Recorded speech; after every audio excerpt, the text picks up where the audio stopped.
由菲菲姐姐、陈庭辉甲议员陈怡丁共同举办的清水萌乐园头一场的活动，6号下午伫个小北仔成功夜市来登场。开场的时间还未到，现场就摆满真侪家长甲小朋友，为家己准备耍水的剧情。现场设入水枪的冲锋区、泡沫戏水区、加水球大战区等，互小朋友伫个激烈的水战当中来释放压力。同时嘛，提供家长、阿公阿嬷一个轻松休闲的所在。大家都很期待菲菲姐姐的活动哦，所以我们当初也都在规划，可是太热了，所以我们原本想说10月中应该是比较好一点的哦，没有想到还是这么热。但是我们就是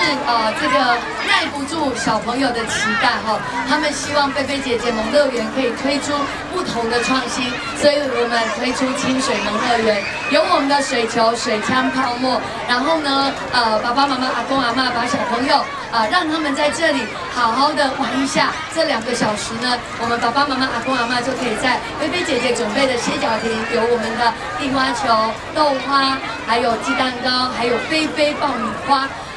这个我们的茶之魔手，让大家可以快乐、中华艺以及 Apple 喝哈秀古节，所以我相信这也是菲菲姐姐一直以来关心小朋友。我们在这里，我们不谈政治，我们谈的是怎么关心小朋友。我跟他欢喜，我跟他喝色，我跟他喝鸡头。我相信这是菲菲姐姐珍珍这个姐姐一直以来最重要的。那今天是我们的第1场，我们的菲菲姐姐萌乐园哦。那未来还有好多场，每个周末都有我们的菲菲姐姐这个水乐园哦。那下个礼拜我们在安南区的华谷夜市一样是3点半，下午3点到